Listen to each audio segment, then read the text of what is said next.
Pawis. Eh.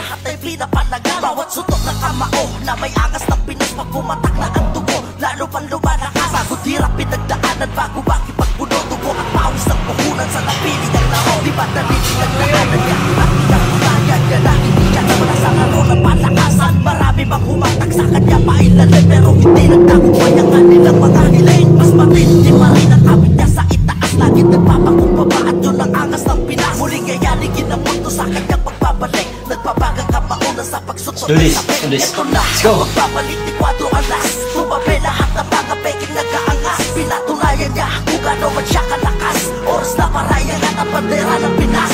Hindi basta-basta ang kanyang pinagdaanan, kaya wag bumasta na siya ay pinaghinaan. Nilubyo ang balik na kamaong umaapoy. Oras na parayangan ang bandera ng mga Pinoy. Oras na kanyang pagbabalik, kukulatin ang mundo at muling maghahasik. Hinubog na panahon, buong-buuan loob. Sino pa kumarang sa harap na ay itataob? Walang tingin sa ensayo, may laban man o wala. Yan ang tunay. Casimero, Manny Pacquiao, Ryan Garcia. Walang pinakatakutan kahit saan pang lumalang. Susugan, yan ang tama ng Pinoy. Sa tubo ay may akibat. Matapang-habang tumadami pa ang sugan. Hindi ka siya na kumakalay.